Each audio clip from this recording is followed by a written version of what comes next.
Kita mesti pusing atas tulang tu and then pusing ke atas. Oh, nampak dia bergerak. Inilah yang membuatkan Kak Yahya sakit. Okey, sebab saraf sini ataupun urat sini sangat tegang. Ini tangan, ibu jari, ini lutut, di bawah lutut ni jangan tekan dekat tulang. Bawah, betul-betul bawah tulang ni tadi.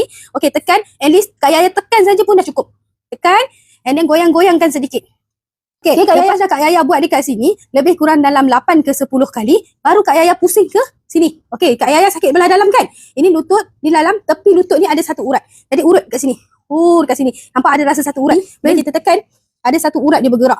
Okey, nampak situ? Ada satu urat dia bergerak. Yang ni yang kita panggil urat dalam, urat luar. Jadi urut bahagian sini. Lepas dah urut bahagian sini ya Kak Yahya, kita pakai tangan kanan untuk urut di bahagian dalam. Cara dia macam mana? Daripada Kak Yahya tekan dia tadi, pusing ke atas, jangan langgar tulang. Jangan macam ni. Ni tak boleh. Kita mesti pusing atas tulang tu and then pusing ke atas. Oh, nampak? Dia bergerak. Inilah yang membuatkan Kak Yahya sakit. Okey, sebab saraf sini ataupun urat sini sangat tegang. Nampak ya Kak Yahya? Boleh? Okey, tekan. Bila kita dah urut bahagian sini, alright, nampak Kak Yahya? Boleh dia bergerak-gerak. Kita tak pegang pun lutut, tapi ini adalah kita urut di bahagian urat yang memegang lutut. Alright. Yang ini yang terlalu tegang yang membuatkan Kak Yahya rasa sakit di bahagian sisi. Lepas dah Kak Yahya urut belah sini, Kak Yahya kena urut belah sini juga. Sama juga. Urut, pegang kat sini and then pusing pakai tangan kiri and then pusing ke sini.